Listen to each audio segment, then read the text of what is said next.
too. That's my favorite one. So write in, tell us what your favorite tongue twister is. And hey, these can be made fun, or they can be a thing that you get made fun of, or they can be torture, right? But if you can get into the habit with your little kiddo, they will find one that they like, right? Like my son loved rubber baby buggy bumpers and red leather, yellow leather. See, I can't even say it. He loved those. So we would do a tongue twister off. And I'm talking, he was like 7, 8, 9, 10 when we were doing this. And we'd be in the car, and I would say, okay, you know, let's tongue twister fight, and so and we would challenge each other, and I would say, okay, toy boat 3 times, and so we would both try to say it. We'd laugh when we didn't get it right, and then it would be his turn, and he would have to say one, and sometimes he made them up. Look, it's okay, folks. You're getting the muscles moving, and our kids need to be caught up. So what's your favorite? Let's trade some of them, right? Maybe I'll see if I can find one of my old lists of all I have lists of tongue twisters. Maybe we'll put some of those up on Facebook for you guys. But write in and tell us right now what your favorite tongue twister is. We'll check in later. Okay, and then our topic of the week. Are you ready for this? Everybody, hold on. But this is a good one, and I don't think we've ever done it before. It is repairing a conversation. Now, this is a lesson that's in Skills, repairing a conversation, and you can find it in Skills, skillsforautism.com, but I want you to stop and think about how often we need to do this, all of us, and how important of a lesson this would be to teach to a person on the autism spectrum. How many times have you been talking to someone and you say something to them, they say something, and you're like, I don't know what just happened? Or they start answering a question you didn't ask, right? I hate that, and I'm not well behaved when people do that. I'll say, so, you know, did you put the fish in the refrigerator? And my son will tell me, I had to make my bed. That didn't answer my question. Did you put the fish in the refrigerator? Well, I had to make my bed, and then I got... So what you're saying is you didn't put the fish in the refrigerator because you didn't make the bed? Is this, just answer the question, right? There's all this inference and implying and whatever, right? But that's repairing a conversation, because so often if I say, did you put the fish in the refrigerator? And he says, I had to make my bed, and I infer from that he must not have put the fish in the refrigerator, sometimes I'm wrong. When you infer, sometimes you're wrong. So it's very important that we find all the different ways where we get off with a conversation and that we learn how to repair it. And sometimes we repair it by just asking a question. So when you said this, did you mean this? Just to clarify, are you saying this? Right? This is important for us to learn, and it is important for us to model this so that our kiddos can see that it's totally possible that a conversation can go awry, and all the different ways that we repair it. So we're going to be talking about this more this week. We may even see it come up on the show while I'm interviewing guests, and I'll try to call it out when it happens and go, did you see that? We just repaired a conversation. Okay, so we've got big guests for you here today. Our first guest, special education attorney Bonnie Yates, is going to be joining us in just a minute, answering some of your questions. And then a little bit later on in the show, we have the amazing Lillian Carrier. She plays Drea on Everything's Gonna Be Okay. And if you're not watching Everything's Gonna Be Okay, I'm gonna hold your hand for a second and I'm gonna tell you you're missing out. So she's gonna tell us, because I can never remember the network, but she's gonna tell us what the network is. It is Dullish. She's fabulous on the show, and she has something extra wonderful on the show. So stick with us. We're going to take a break, and then we're going to be back with Bonnie Yates. She's going to be answering your questions.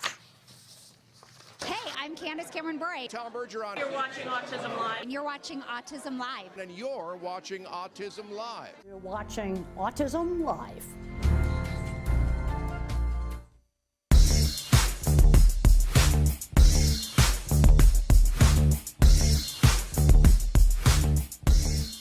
Parent to parent, you might be asking yourself, why does my child stim? Well, first of all, let's talk about what stimming is. Stimming is a slang term for self-stimulatory behavior, which is kind of a misnomer anyway, because a lot of the times when our children engage in these kinds of behaviors, they're not to stimulate themselves. Sometimes they're to soothe themselves. So first of all, we want to get rid of the notion that it's to stimulate themselves. But they do these behaviors because there's something about it that feels good. And that's the main thing that we need to know as parents. It's not some random behavior. There's something about it that's giving the child a paycheck. And once we get an idea of what that might be, we need to find a behavior that can take that behavior's place and start to reinforce that. We want to pick something that's more socially acceptable. So if, for instance, the child is doing a lot of hand flapping because they like seeing their blurred fingers, then we can find something else for them to focus on, maybe a toy that does blurred colors. So for a period of time, they'll focus on that. The main thing to remember, though, is that there is a reason for these behaviors. There's something about it that feels good to the child. And once we know that, we can begin to change it. There's a phrase that's being used in the autism community called stimming. Do you provide care services to someone with autism? Recently, more and more children are being diagnosed with the condition and getting the support they need as awareness grows. But what happens to these children as they grow up? It's estimated that over 500,000 youth with autism will turn 18 in the next decade, and they'll be faced with a very difficult reality. As children with autism grow up, their services start to disappear or become very difficult to access. Things like medical care, mental health counseling, vocational training, and more. All services that are still desperately needed. The loss of support that youth with autism face as they grow up is so severe that it's referred to in the autism community as falling off a cliff. Adults with autism need the same level of support they had as children to avoid falling off the services cliff. Introducing Skills Living, the web-based software designed specifically to help transitioning youth and adults with autism so they can avoid the cliff and instead fly to success. With Skills Living, help your learner with autism develop the skills they need in all the critical areas of adult life, including self-control, planning, and problem-solving, effective communication, performing life skill tasks for independent living, acquiring and maintaining employment or other meaningful activities, developing and maintaining social skills and relationships, accessing transportation and public services, and being safe. Skills Living includes a comprehensive assessment, a data collection mobile app, behavior intervention plan builder, and automatic progress reporting. It also provides a complete curriculum addressing 16 key areas spanning the entire range of functioning adulthood. Skills Living is easy to use and can be implemented by schools, parents, and autism service providers. Call or click today for your free demo and see how Skills Living can help your learner with autism avoid the cliff and instead reach their fullest potential. Skills Living. Wish, learn, become. Welcome back, you guys. I am so thrilled to welcome Bonnie Yates. She's special education attorney extraordinaire, and she'll talk to us about, because she's on location today. I'm on the lam today. Yeah, and you look fabulous. You look absolutely fabulous, and you look happy. I'm a happy grandma, and I'm hiding out in a cafe in New York City because it's raining. Well, So. what a fabulous thing. We're thrilled. I love technology that we can join you in a cafe in New York City. What a wonderful thing. So Bonnie, tell us a little bit about the wonderful law firm that you work with. The wonderful law firm that I work with is Tolner Law Offices. We are an 8-attorney firm. We're based in San Jose, El Segundo, and Irvine, and bring it on. We like it all. Okay. We like all of your special ed problems. We don't like that you have them, but we like hearing about them and coming up with ways to help. And today we've got such a smorgasbord menu of amazing questions from people. I don't know that we're going to get through all of them, but we'll try to answer the rest really soon because they were very topical questions. Absolutely. And the first one concerns student absence. Yes, right? but first we have to give the disclaimer. God, I'm so off my... It's all right. You're in a cafe in New York. You don't have to be thinking about these things. That's my job. But give us the disclaimer. Thank you. The disclaimer is that we are answering your questions in a general way. They're not a substitute for a consultation with a lawyer, which is what you should have if you have a specific problem. If you're in Northern or Southern California, you can contact us directly, and we'll be happy to do the consultation with you. If you're in another state and you need to talk to an attorney, I would go to COPA, COPAA.net, and you can have access to attorneys from 50 states. The other thing that's kind of cool is, as you know, New York is kind of a strong state for special education. There are a lot of special education schools, and there's a fair amount of special education attorneys. And tomorrow, if all goes well, I'm going to have lunch with Barbara Ebenstein, who is one of the longest practicing special education attorneys, and she's in New York. So if you have any New York listeners, I'm gathering my New York resources because I'm spending more time here, and I want to know, what people are doing on the East Coast. And one of the questions even asked me, what do we think about the fact that parents in New York City are suing for ABA in the classroom? And my answer is, I think that's fantastic, and I'm sure it's needed, and I don't know anything about it, so I'm going to ask Barbara about it tomorrow, and I'll report back to you on that. We'd love to hear that. Bonnie, we are Autism Live now airs regularly every Friday afternoon on BronxNet TV. So we have more and more watchers who are from New York City. So every Friday at 5 o'clock on BronxNet TV. I heart New York, and not just because my grandson's here. Right. Well, I was raised in New York, upstate New York, but I love the state of New York, and spent, went to undergrad there and spent, most of my formative years living in New York, and lived in New York City for a while. So I'm all about New York. I heart New York too. All right. Well, I'm sending you like halal truck food. I love it. Love it. Okay, so let's jump into this first question here about absences, as you teased. I'm going to go ahead and read it for you. My 10-year-old son is sick a lot and has missed 24 days of school, but we work hard to get missed work completed. He has an IEP for school that notes his ADHD, autism level 2, and anxiety. My son eats very selective diet due to sensory issues. The school district attendance officer has called regarding these absences. I don't know what they are doing with provider notes for school, and I have sent a signed release of information. Can I get in trouble for these absences? Well, first of all, do you think she means by provider notes like her speech or her other DIS services? I wasn't quite sure what she meant by I think that it's like when she's gone to the doctor, or when she's had a clinic, or things that have been off campus but that are medically necessary, and she sent a note to say we're absent or excused for this many days, because the doctor does that, right?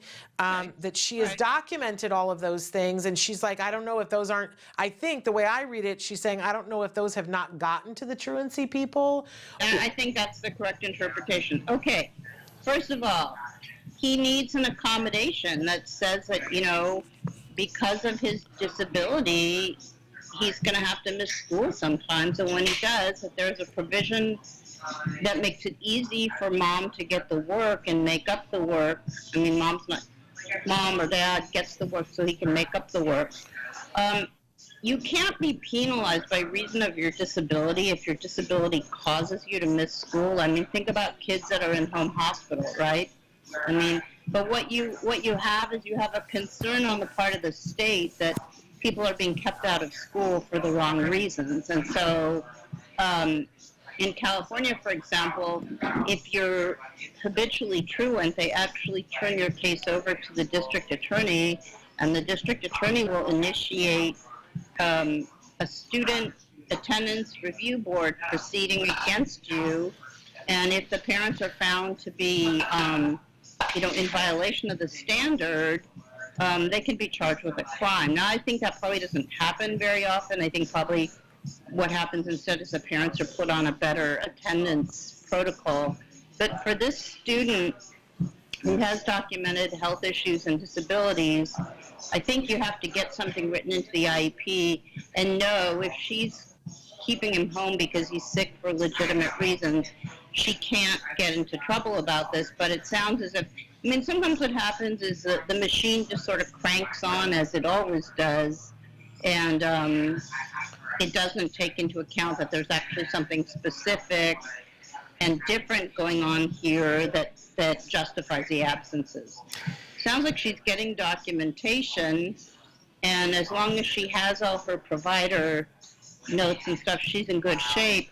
But I wouldn't wait for them to decide that that's the case. I would write like a comprehensive letter and send it to the principal or the assistant principal by a secure means and document what the 24 days are and ask him to please rectify the breakdowns in the system, because in addition to having to deal with her child's health issues, now she's having to deal with accusations that she's keeping them out of school improperly. So that's what I think she needs to do. I love that. I heard something really interesting the other day, that somebody was saying that the word in, I guess it's Mandarin, for crisis, it has crisis in it, but it also has another word in it that is opportunity. And that if you look at when things happen that are negative as an opportunity, I mean, and I sort of look at this and I go, this would be unsettling to any parent to be like, oh, you know, like you said, now I got to deal with this. But it also seems to me like it's an opportunity for everybody to get clear and on the same page, and that maybe it'll be a little bit easier for her to get that work. But she's got to say, I need an IEP, we need to address this. And I'm hoping she has notes of copies of all those notes on the times when she's brought the kiddo in to say, look, it's all here, it's all documented, but now let's get it into the IEP, and what an opportunity that will be for this mom. I want to say one other thing that's in the category of unsolicited advice, which is that I've known of lots of children that have feeding problems due to sensory issues in autism. I've heard it described sometimes as sensory, sometimes as cognitive rigidity.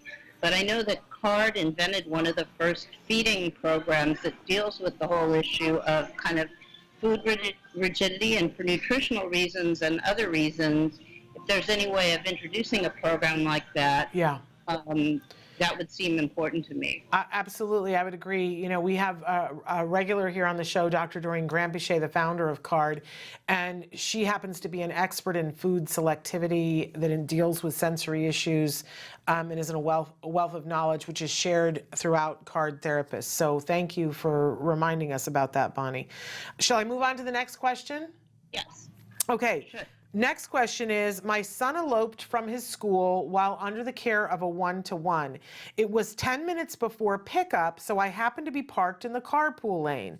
I saw my child run out of the school and toward the street. I got out of my car and thank goodness was able to stop him. The aide ran up out of breath apologizing. We had a meeting and supposedly they were going to keep him safe, but I'm a mom, so I parked in front of the school the next day all day. I would have probably done the same thing, gotta say. They called the police and said I can't loiter. Can they do that, and what do I need to do to make sure my son is safe?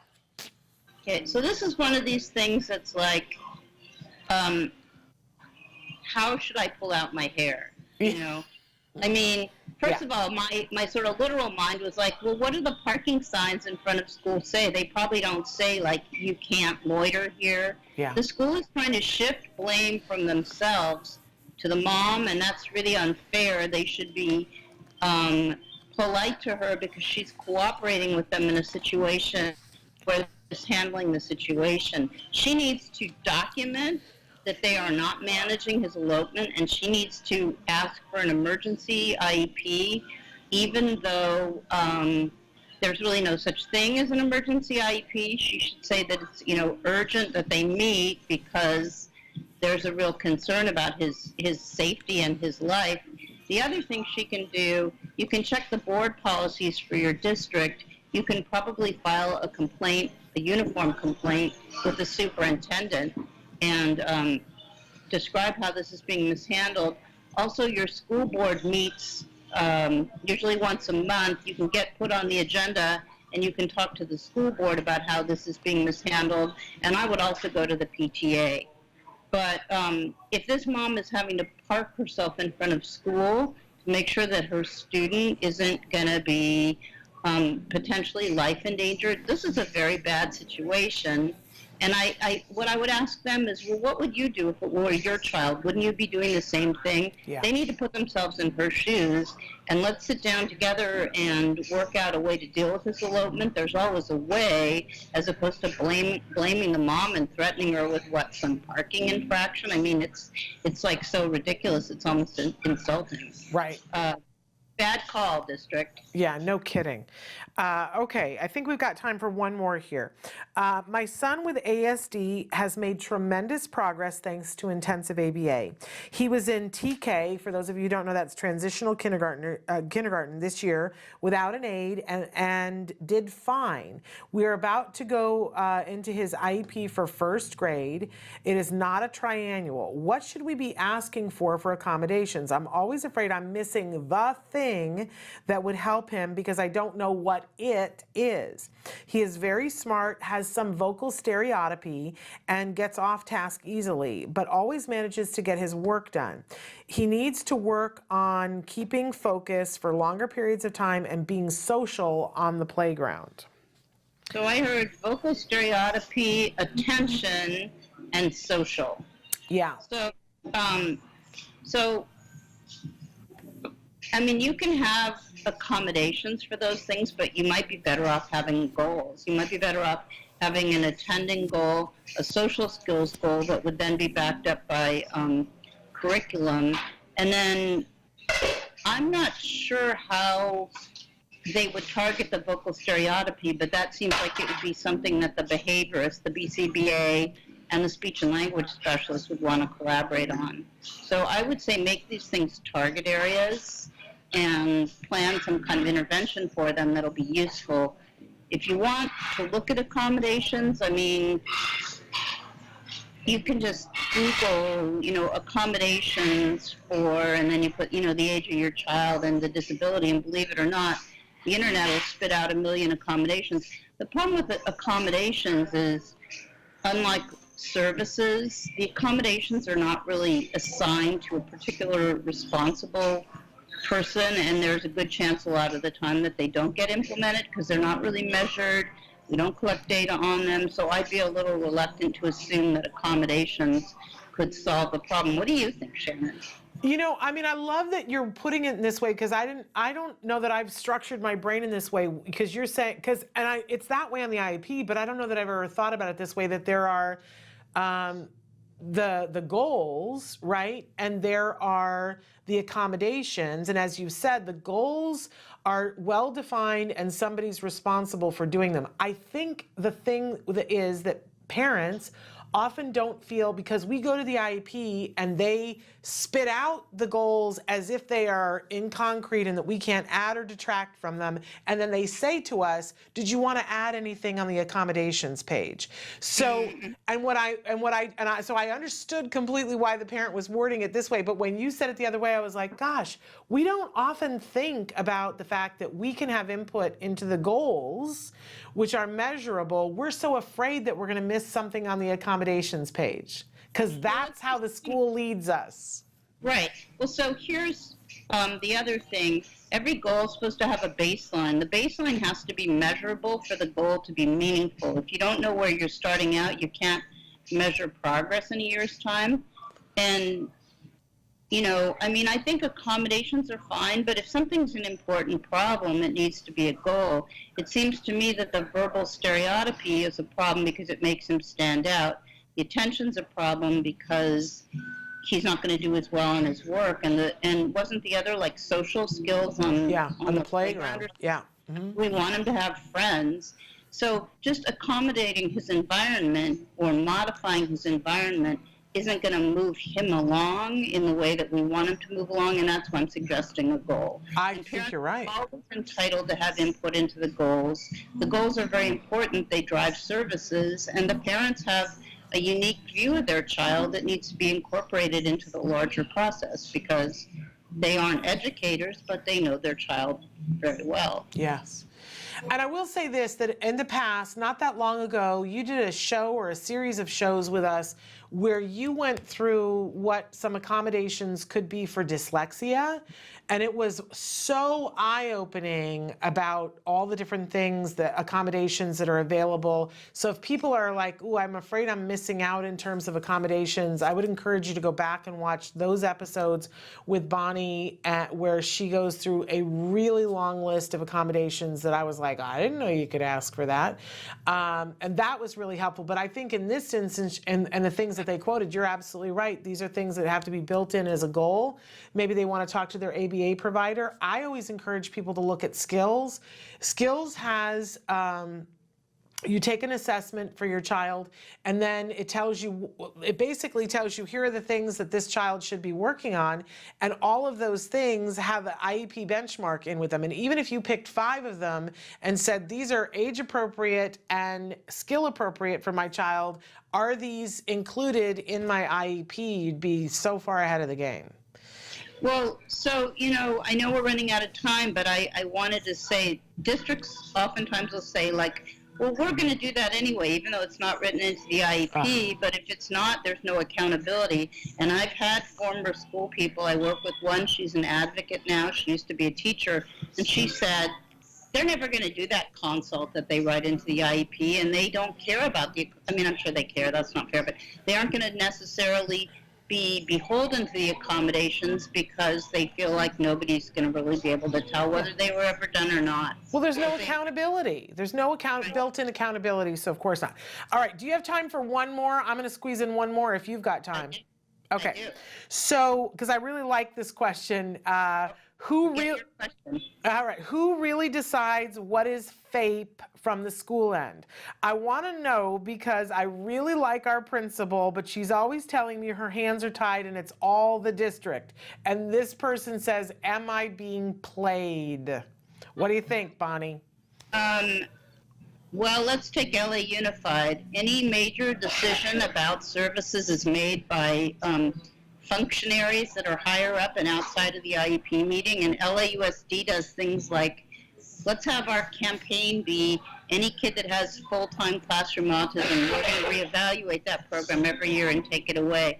The principal or the AP has a certain amount of discretion in terms of what they can give, but I think they're basically given parameters, and if they want to go outside of those parameters, they have to go outside the IEP team and get permission, which is illegal because the IEP team is supposed to be staffed by people that actually have decision-making authority. If the principal's really wonderful, why doesn't she tell mom who she needs to talk to instead? Okay. If her hands are tied, who's tying them? Where should mom go next? Yeah, absolutely. Let's hold her feet to the fire and see what she says if we start trying to pin her down. I like that. Also, tell this principal that the IEP team is supposed to be, invested with the power to offer what's appropriate for the student. So if she's telling mom the district's tying her hands, there's something wrong with that, and mom needs to make a state complaint to the Department of Education and have them come and investigate why the IEP team isn't empowered to offer what the student needs. Amen to that. In the California booklet, Special Education Rights and Responsibilities by, I think it's Disability Rights, there's a whole section in there on how you file a state complaint. Districts don't like them. They don't want people from the state coming down and investigating because God knows what rock they might look under by accident, and then a lot of trouble will ensue.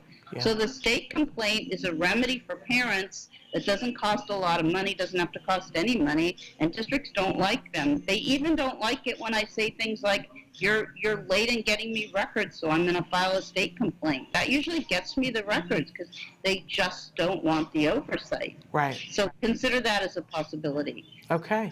I love it. Bonnie, thank you so much for taking the time, even while you're in New York, working on other things. And next week, maybe we'll have an opportunity to have you answer the question about what do you think about, and you'll have a bigger answer about the parents in New York City who are suing for ABA. Tell us again about Tollner Law Firm. Tollner Law Offices, boy, I am so slow today. If you have questions about Tollner Law Offices, I can be reached at 310-245-1968. My email address is byates@tonerlawoffices.com, and you can look us up online. And honestly, at the moment, I can't even remember what our website is. It's okay. We've got it up there for you. Sure do. Look at that. Look at us. Wow. We're on top of it. Okay, thank you so much. Enjoy your visit. Give everybody our love. All right. I'll send you a pic of my grandson. I would love that. You know I would love that. All right, have fun. Bye-bye. Thank you, Shannon. Thank you. So that was the amazing Bonnie Yates. And for those of you who've been watching going, wait a second, you promised us Lillian Carrier. Well, I was informed that I was wrong. Lillian's with us on Thursday, but she is going to be here with us on Thursday. And I don't know, but Lillian has an assistance dog who is just beautiful, and maybe she'll be bringing her doggie with her. And the dog is a star on television as well, on Everything's Gonna Be Okay. Great show. You need to be watching it. Okay, we're going to take a short break, and then we're going to come back to close out the show. Stick with us.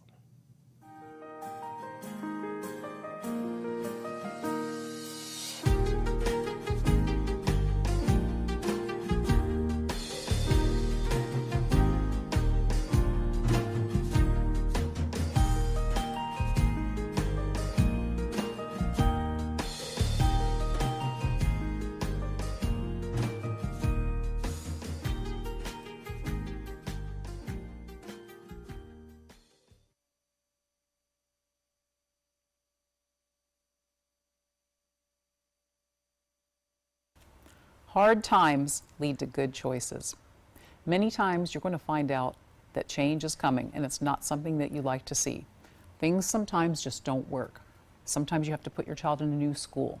Sometimes you have to put them in a different classroom. Often you'll see this with perhaps special education versus regular education, or everyone's favorite, puberty. All bets are off then. However, these things happen when they need to happen. So making that hard choice is super, super scary. But when you open those doors to look at things that maybe you've never dreamed you would have to look at, you're going to find help that you never expected. There are a lot of people out there dealing with the same things that you are dealing with, and there is a level of help that you never even knew existed. So don't be afraid when it's time to look at the scary problems that you're having. When those things come up, when the aggression increases, when things are falling apart at home, when you're getting the calls from the schools, don't be afraid. Reach out. Find out what you need to do. You might need to look at new schools, new housing. You might need to access new levels of service. But I am telling you, you're going to see amazing things. There are children that, as they grow, do things with the help of others, very specialized support, that you never thought they could do. So once you do that and you meet the child where he or she is and you give them what they need, everybody can do better, and you're going to see amazing progress. Welcome back. We have a couple of minutes to talk about our topic of the week, which is repairing a conversation. So first of all, I want to remind you guys that if you go to skillsforautism.com, Skills is this, we've brought it up a couple of times during the show. Skills is a tool. And it's more than that. It's a toolbox. There are all these different things that you can do in there. And I always say, I think people get so overwhelmed when they go into Skills because it's like walking into a mall, and if you don't know which stores to go in, it can feel overwhelming, right? But when you go into the mall, you don't go into every store, do you? Usually you go into the mall and you're like, well, I want to go into this store, so I'm going to head towards that store. But on the way, if you see something interesting, you can stop and look at it, right? Let's think of Skills that way. But if you see something that overwhelms you, keep walking. It's probably that you don't need that right now, and you can come back to it another time. You can also call the folks at Skills if you see something that you're like, well, I kind of like that, but that's overwhelming to me, but I think I might need it and I don't know how to use it. Call them and ask them. Or you can write to me, s.penrod@autism-live.com, and say, Shannon, I was in Skills and I looked at this and I don't know what this is. Do I need this or not? And I don't want to go through the whole thing. And I'll write you back and go, this is what this does, right? Or I'll address it here on the show. You can write into me right now on the show and I'll address it for you, right? I happen to be one of Skills' biggest fans for a very specific reason. And that is that when I I mean, let's face it, when my kid was diagnosed with autism, I was at sea. I was lost. I was like, and I'm going to mess this up was the thing that would go through my head. I'm going to mess this up and I'm not going to be able to do this. And I'm not smart enough about this. I don't know what I'm going to do, right? And then we found CARD and CARD found us, and my son started to have this amazing therapy. And I saw that he was learning things, and all I could think was, everybody should have the right to this. Everyone should have the right to this. And where before I would pace the floor at night and be like, please help me, I don't know what to do. Then I knew what to do, right?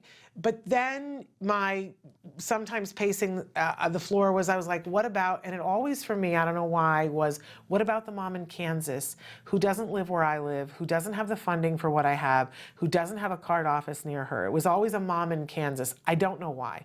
But I would say, what about her? She's walking the floor too, and she's just like me, and her little boy is, see, I get emotional. But I thought, her little boy is just like mine. So what, she just loses out? She just doesn't get? That can't be right. That can't be fair. That isn't right, because that could have been me if I was just living in Kansas, And the thought of that squished my heart hard. And I kept saying, there's got to be an answer for that. There's got to be an answer for that. And the very first time that I met Dr. Granpeesheh, I was invited. I was hosting a radio show called Everyday Autism Miracles, and I'd interviewed her on the radio, but I'd never met her, right? And I was invited to come to CARD headquarters for this meeting because she was going to unveil this thing, and I didn't know anything about it. And listen, I tried to get out of it so hard. I was like, I don't want to go to this meeting. I don't know what they're talking about. I don't want to be there.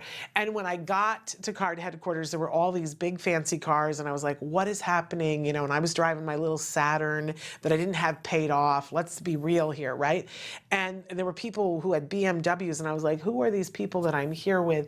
And I got put into a conference room with a long conference table, and they said, this is Dr. Granpeesheh. And I was like, well, it's so nice to meet her, but first of all, I'm about 3 feet taller than she is. I'm speaking hyperbolically, but I was like, this powerhouse of a woman is actually, she's very petite, and I am not, right? So that was the first thing that I noticed. And there were all these other people in this conference room, and she had everybody go around the room and introduce themselves. And my credential was that I was hosting this little radio show, but like her lawyers were there, Bonnie Yates was there, Nancy Alspaugh-Jackson, who I'd not met before, was there, and she, Nancy had been this big television executive. There were people that I recognized from television. This was a who's who of autism moms, really, and little old me. And I was like, one of these things doesn't belong, right? But Dr. Granpeesheh unveiled skills to us.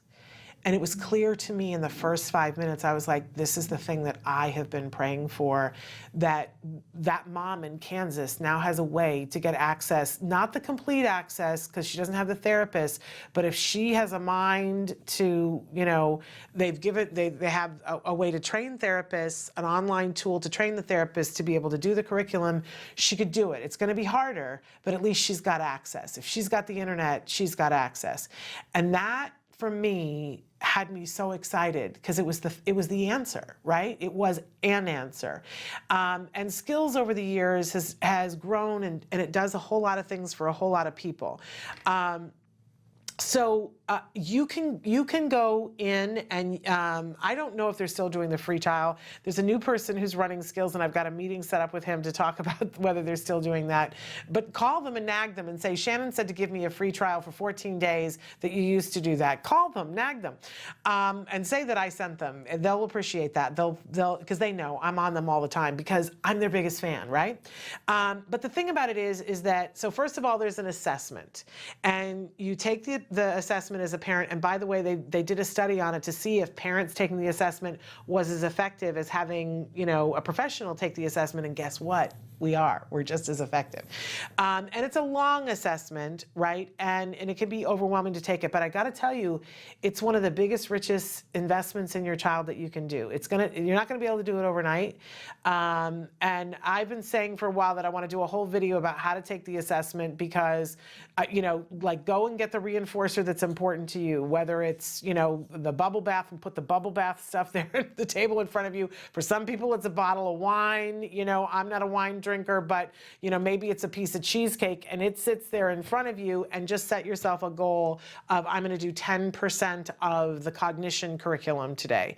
And when I hit that 10% and it shows you, there's a little yellow bar graph for the cognition curriculum, and it'll say, you were at 0, now you're at 10%, or you were at 26%, now you're at 36%. I've done my 10% for the day. I get my reinforcer, right? And as you go through the questions, if you don't understand the question, it'll say, does your child do this? And a lot of times you go, I don't know, and I don't even understand what that means. There is a thing that you can push for an example, and they'll tell you. I tell parents, don't even worry about that. If you don't understand the question and you're not sure even if you understand the question and you're not sure, but you're not sure if they do it 100% of the time, just put no, that your child can't do it, because it means that they need to work on that, right? That's all. You just push no. And sometimes when you push no, it'll take away a bunch of the other questions, because if your child can't do this one, then they're not going to be able to do the ones below, because it's coded that way, right? So you just got to do 10% a day, and you will find that in a week and a half-ish or so, that you'll have finished enough of it that you're excited to just get the whole thing done, right? But there's 8 different curricular areas. But when you're done, you have a map of where your child is right now in this period of time. It will tell you, just like when you go to the mall and it says you are here, and you go, I know I got to get to Macy's, but I'm right here by TJ Maxx right now, and look at the path to go there. Skills will show you that. And it's specific to your child. It's not going to show you the things that are not age appropriate for your child. It's not going to show you the things that your child already knows how to do. It's going to show you all the things that your child needs to know how to do. Well, you're not going to start with the one that's the most difficult, that's closest here, right? It shows you that there are prerequisites. So before you can do this lesson, your child needs to be able to do this lesson, this lesson, this lesson, right? So you will do those lessons first, right? And then if your child is a fast learner, it'll give you expansion skills. And if your child needs a little bit more specific for a given lesson, it'll take you to the fundamental building blocks that make it easier for them to get that lesson, so that they can springboard to the next lesson. It's brilliant. But you start with the assessment. So there's that, and then there's the curriculum, which is tailored, right? But there's a whole other section too, which is the behavior intervention plan section of it, where it looks at behaviors that are challenging and how to deal with those. But if you are just wanting to go to an IEP as a parent, and you want to know, what do I have my child work on, right? Then you would do the assessment, and then you would look at the lessons that your child should be working on, the most basic ones, and you would look at what the IEP benchmark is, which is included for you. Listen, I know people that pay hundreds of dollars, thousands of dollars for an educational expert to come in and design that for them, and you can do that. You can absolutely do that. I did it for free on Skills. Just saying. And you can do that too, and then then you're able to see, and what do we need to, you can check off, that's done, that's done, that's done, and then it gives you the next set of ones, right? So that you don't have to go back to the educational consultant. It's just you doing it every year. And people at Skills can help you to walk through that. But one of the lessons, and I'm about out of time now as we got to that, one of the lessons that's in the curricular area is about repairing a conversation. There's a whole area in ABA that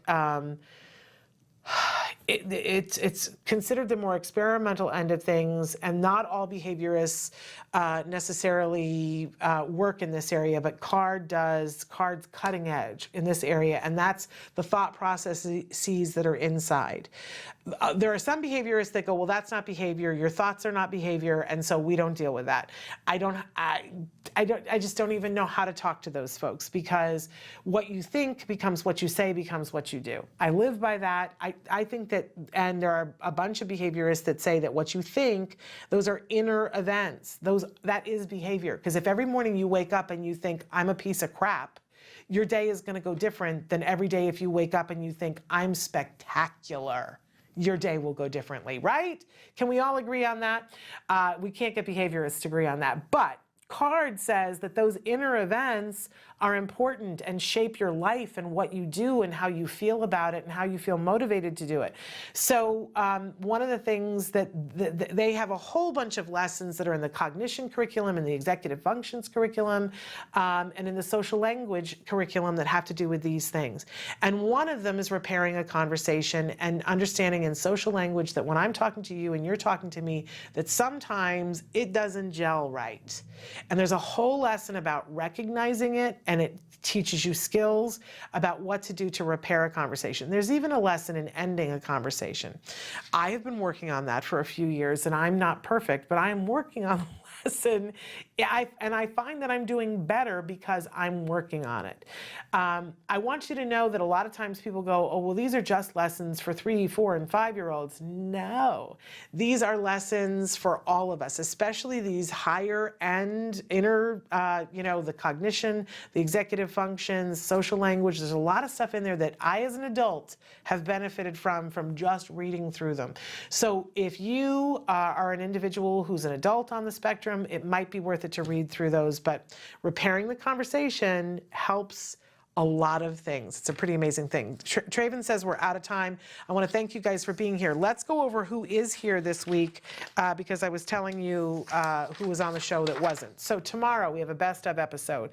On Wednesday we do have Dr. Doreen Granpeche. We are not going to be live from Fresno. We've had to postpone that, but we're going to be live here. So that will be on Wednesday. On Thursday, you're all going to want to tune in to the live show because we do have Lillian Carrier-Drea from Everything's Going to Be Okay. And I don't know, I would assume she's going to be bringing her assistance dog who's featured on the show as well. We'll see on Thursday. And then on Friday, Let's Talk Autism with Shannon and Nancy. We'll have a great show for you then. We're all out of time, but until tomorrow, give your kids a hug from me and give yourselves one too. Bye-bye for now.